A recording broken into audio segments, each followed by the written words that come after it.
Hello, hope you're well. Sometimes I stumble on something that captures what feels off about the way that we think about things like progress and purpose and growth and success and that kind of thing. And it happened earlier this week. The algorithm showed me a video that really caught my attention. Initially, I wondered if it was some kind of performance art as a comment on the power of suggestion and how easily we're swayed by people with confidence. But no, it was an on-street kind of coaching encounter from a self-help illusionist with a passing member of the public. And it demonstrates really highly tuned stagecraft, complete with misdirection, sleight of hand, and psychological manipulation. I think it serves as quite a good, clear example of an unethical coaching conversation. And in that respect is worth reflecting on.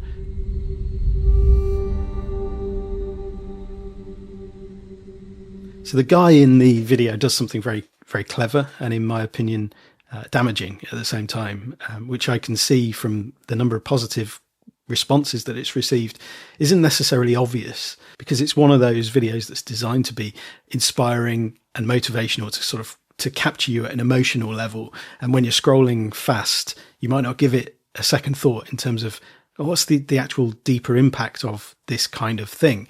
My aim with this isn't to trample on good things and pull the rug in a cynical way. I know there's going to be some people who watch this and think that that's what I'm doing.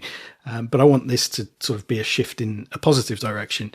And I want to invite you to sort of pause and examine and reflect on how something like this, which gives an affect of positivity, is in actual fact an example of cruel optimism and the insidious underpinning values of the achievement society that Byung-Chul Han talks about in his book, The Burnout Society.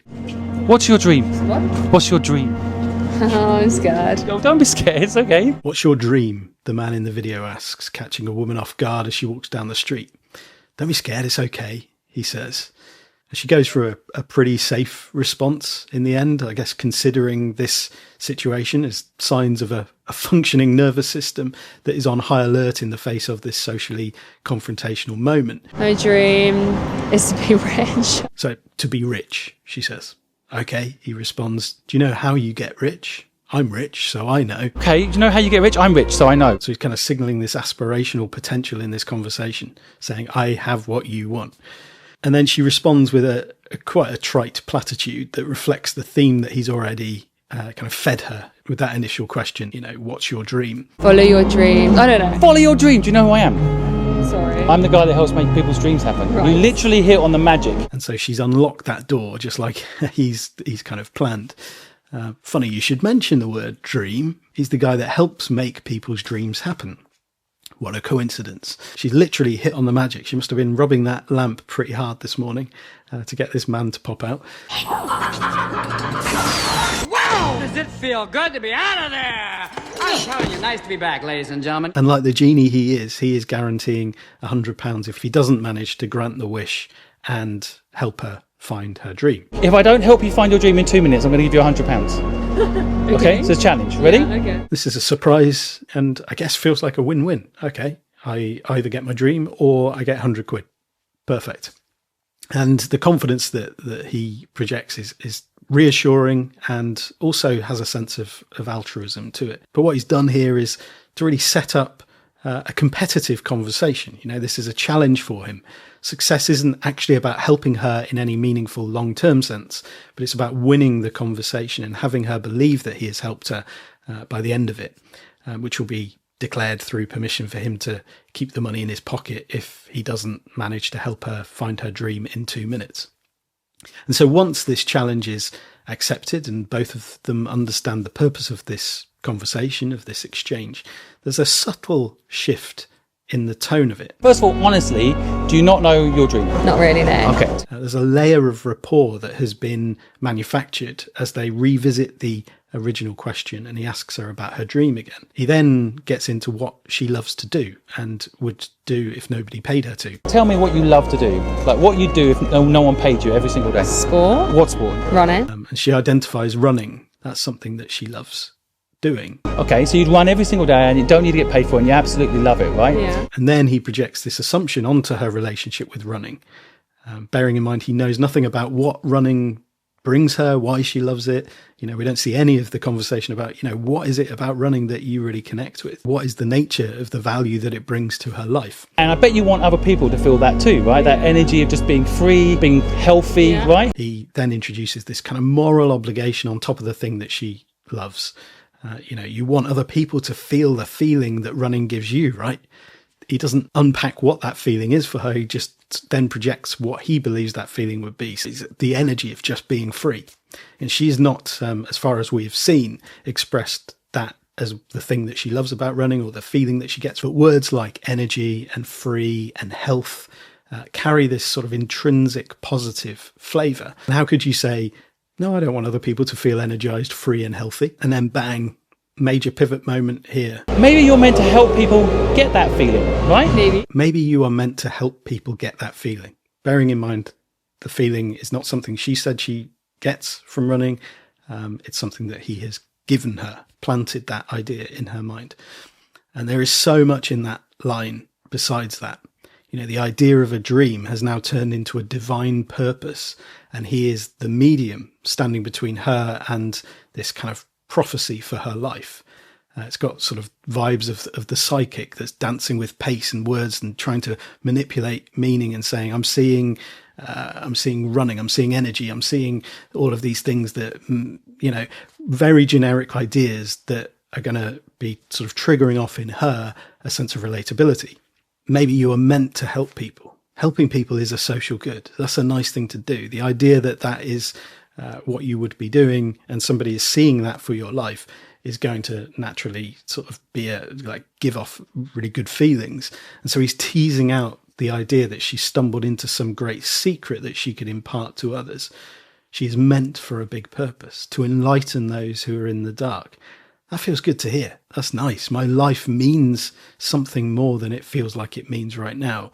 And there's this purpose for it down the line. And this phrase, maybe you are meant to, is heavy at the same time. And we're going to return to the weight of that, the weight that can potentially burden her with later on in the video. There's a lot of people, by the way, in this country who are obese and aren't running, aren't looking after themselves. Kids that don't know the power of exercise. Then he reinforces the need for this vocation, adding, I guess, layers of guilt to the mission. And this really shows his own values, the things that he is trying to get her to do, really. There are lots of obese people in this country who aren't running, he says. He then brings in kids, another real level to the hook of this mission. You could save the children and solve the obesity crisis. Again, he's asking no questions. He's doing nothing except piling moral-laden assumption upon moral-laden obligation. And she nods along and agrees within the tornado of this moment. Yeah, that sounds good. That sounds like great. Oh, thank you. The children need a mentor like you.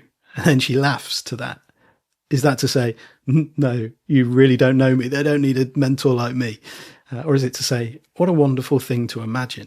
The kids need me. The kids will benefit from my mentorship. They need a mentor like you, right? I'm not joking. Yeah. You could help solve obesity. And then in response to her laughing, he says, I'm not joking. And then starts wagging his finger in a really interesting way that projects this stern figure who is not inviting her to explore and imagine and think about what she would actually love to do. But he's telling her, this is what you ought to do. And that tone of, I'm not joking, lays on this super egoic function. If you don't do this, you're letting yourself down. You're letting the children down. And most of all, you're letting me down. Right? I'm not joking. Yeah. You could help solve obesity. He then asks what she does for a living. And in response to her slightly embarrassed laugh when she says she's unemployed, he offers reassuring non-judgment. Says, perfect. What do you do for a living right now? I'm unemployed. You're unemployed. Perfect. And he continues to build layers of rapport by empathizing with the reason that she gives for having quit her job. Again, adding an assumption that contains within it a subtle but heavy punch of judgment. But you must have had a plan, no? Why did you quit your job? Because I didn't like it. But you must have had a plan, no? You quit with no plan? Yes, it's summer. So, okay, you just enjoy the summer. But don't be guilty about that. Why shouldn't you enjoy the summer? Yeah. We only get a certain amount of them. And again, he projects emotion. It sounds like reassurance, but it contains a judgment within it when he says, but don't feel guilty about that. After she gave no obvious or verbal indication that she did feel guilty. Have you ever had that when you weren't feeling bad about something, and then someone says, but you shouldn't feel bad about it. And you're like, I wasn't, but now I am because I've been told that I shouldn't, which indicates that maybe I should have, but they've given me permission not to. It's very confusing being human. And you see here that Natalie is clearly relieved that the guy has given her permission to make the most of her limited summers. But he's also buried that seed of guilt that infuses her relationship with the dream that she is now being given as almost a guilt offering that she can use to turn things around and build a purposeful fitness life. Your dream is buried somewhere in this purposeful fitness life. What's your name? Natalie. And this is where he asks what her name is, Natalie. So he really personalizes this, brings the weight of meaning that comes from having our name attached to something. And so he makes it her own. Now says Natalie's purposeful fitness life. Natalie's purposeful fitness life. I see a whole thing around it, right? I see a clothing line. I see friends joining him. It started with a run club, right? And now the prophecy is alive. It's not maybe you're meant to help people. It's I see your future. It has a clothing line, collaboration with friends, and it all starts with a run club. And this is where he quickly changes to the question about her origin story around running. When did you start running? And he takes a guess that something happened that meant that she started running. What age did you get into running? I was like 11. 11. Something happened to you at 11 that made you do that. What was it? That's deep. That's deep. Yeah, something happened, right? Yeah. Yeah. That thing that happened to you happened for a reason, because bad things help us find purpose in life. Pain is where purpose lives. She says she was 11 when she started running, and he takes a guess that something must have happened that meant she started running at 11, which is a pretty nailed on assumption to be able to make. And she has this look of, oh man, how did you know that something happened then? And there's something about that moment where you can see in her that she's seen something that she can't quite believe. It's the magical qualities of this encounter and of this man have suddenly become manifest. And he then takes that origin and makes it another added fuel in the emotional fire within this dream that he's invented for her. Now the thing that happened when she was 11 was for this purpose. Everything was leading to this, and bad things help us find purpose in life. He says pain is where purpose lives. He shows again that he is trustworthy by saying she doesn't need to share the thing that happened, but to know that it has purpose living in it. It's where the dream was born, essentially. Whatever happened to you at 11, you don't have to share it. It's where your purpose lives. It's where your dream is. This is where he then shares his origin story, which gives some scaffolding and context to who he is and why he's there doing what he's doing. I was 15 years old when I was kicked out of home after my father died. I was in the street homeless. No one helped me start a business. I couldn't get a job. That's why I'm standing in the street helping you, even though I'm a multi-millionaire, I don't need to. And why he is the person to help her. He gets it. He's been on a journey with a similar kind of origin story, which has led him to find work with this deep, purposeful, missional element to it, reminding her that he doesn't need to do this. He's a multi-millionaire. So he both inserts distance between them. We have profoundly different amounts of money in our lives. You dream of being rich. Yeah, I already have that. But also maintaining this relatability. If something happened when you were 11, that's part of the origin story that infuses your future that will look something like mine in terms of you being able to achieve the dream that I have now planted in you. And again, we see this return to this kind of sacred spiritual language, describing this as about more than money. He'd figured out what he was meant to do with his life, the purpose of his life, which was to help people like Natalie figure out their dream and to do it. And this is his way of fixing the world through those he helps. And if she follows her dream, she will fix a problem in the world. And that's your dream, am I right? No, I'm pretty sure she's never said that her dream was that. She said originally her dream was to be rich. That's the only thing she has kind of alluded to wanting in this conversation. I haven't heard her say or elaborate on anything around drive or desire or motivation, any beliefs or values that she has. She hasn't had a chance to get her word in edgeways here. I know I'm supposed to help people figure out their dream and do it. Because if you do it, you're going to fix a problem in the world. And that's your dream, am I right? Love that. You're right. Do I owe you £100? No, you don't. So why do I find this uncomfortable to watch? You might watch a video like this and think, this is great, it's really inspiring. You might think this guy's impressive. which he is undoubtedly. He's really good at what he does. But what he does isn't what we are being led to believe he is doing. At least not in this video. I don't know about anything else. I've not seen anything else. The high pace and unpredictable rhythm of this exchange gives Natalie no time to reflect or notice or respond from within herself. There's no time to pause. There's no time to think. It's all a performance about what he can do through the power of persuasion and psychological influence. And she's there submitting to every twist and turn in the narrative that he is weaving. So even if this idea of finding your purpose is a tangible concept in this sense, it's something that can happen, why would it need to be done like this, at speed, with such specific details that she has had no personal say in? And this is how he has positioned himself, not as a coach, but as this kind of parental figure, this authority figure that she is submitting to. In a professional and ethical coaching conversation, a coach would never tell the coachee what to do. They would never set up a challenge like this, and they would never make the kinds of assumptions that he's making or plant the ideas into the person that they're coaching's mind. And this is for many reasons, but perhaps the particularly glaring one is how disempowering this whole situation is. Once it's happening, she has no real personal agency in this exchange. The power dynamic is completely unbalanced, rather than being the kind of partnership that you would get in a coaching relationship. And what she's left with at the end is pretty much a burden that she's then got to somehow process and deal with. This language around divine purpose is especially troubling because he's made it sound like a mission from beyond the veil, from God or from the universe or whatever. And if it turns out that the joy of running isn't something that she wants to compromise for herself by trying to turn it into a business, she's going to need to reconcile the fact that she's been made to believe that this will be directly contradicting the universe's plan for her life, made even more emotionally burdensome by using the experience of her childhood as happening for this purpose.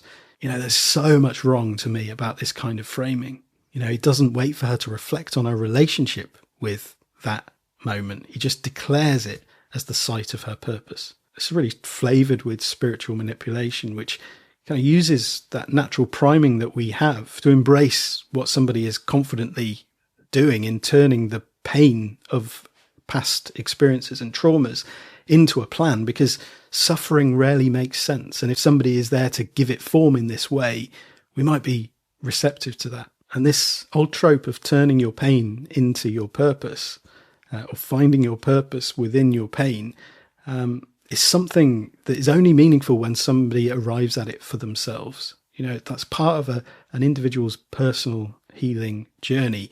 It is deeply manipulative when it's imposed by a stranger seeking to win a conversation, to get this viral content moment. You know, he's really colonizing her story, and that feels really grim.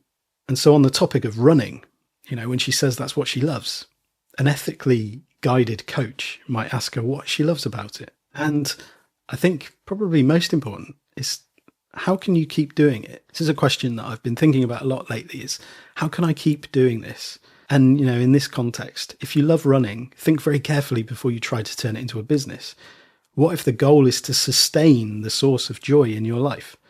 For example, if you like making greeting cards for people, or writing songs, or baking cakes, rather than asking, how can I turn this into a business? Ask yourself, how can I keep doing this? And then consider what this is. What does this mean to you? And then you can notice whether your this would be extinguished if you went down the road depicted in this video. You know, I love running. What is it that I love about running? How can I keep doing it? How might I bring what I love about running into other areas of my life as well? What is that underlying, energizing, generative source? Rather than focusing on the surface as he does in the video, notice the pulls and the pushes beneath it. These are often small, they're quiet, they're slow, they require time to observe. And while they can have, you know, momentary aha insights, the real grand epiphany is usually found in iterative movement towards what feels present and meaningful to you personally. And only you can decide that for yourself. But instead of opening a pathway of curiosity, the guy in this video immediately jumps on the first thing and then commodifies her interest through the lens of his own values, beliefs, and understanding of the world. Suddenly she has no hobby that she can simply do for the love. Running becomes a brand, a business, a social cause, a movement. It's no longer something that she can love for its own sake. It's something that has to be monetized. It's something that has to be moralized. And this is what happens when we live in a world that can't leave anything unexploited. You know, joy, care, curiosity, rest, all these things have to somehow be co-opted back into the system of capital. You know, this is the fuel in the fire of achievement society. Everything needs to be utilized for some kind of purpose, aka it needs to be monetized, it needs to be capitalized on. He's not invested in finding her desired outcome. She was simply a prop in this marketing. And then when he asks, do I owe you £100? And she replies, no, you don't. It's not that her life has changed. It's just that he's convinced her to believe in the effectiveness of the illusion that she's just been subjected to. On a side note, couldn't he just give that £100 anyway, perhaps as seed money for the business that he's confident has just been born? Or doesn't he believe in her enough to take that risk? I don't know what this video does for you when you watch it. I'd be really interested to know. And I want to make sure that I'm clear. I'm not saying within this that coaching can't happen in sort of micro bursts. In fact, a focused coaching conversation where a good coach can help someone find fresh, creative options to pick from in service of a goal that they've declared is important to them can be done in sort of 5, 10, 15 minutes. But the coach works with the other person's agenda, not over that agenda.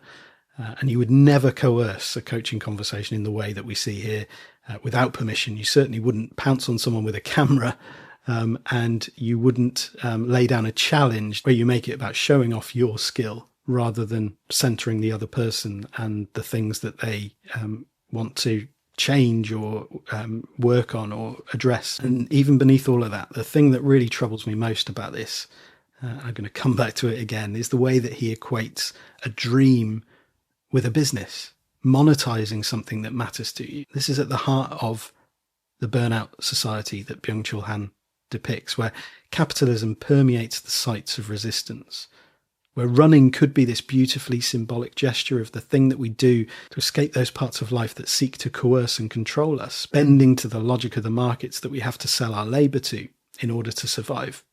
And even that is not off limits. But worse than that, we're encouraged to sacrifice that to this idea of the divine purpose that basically just feeds back into that system of potential burnout, of sacrificing the things that we love to this idea of the hustle and capital and monetizing it.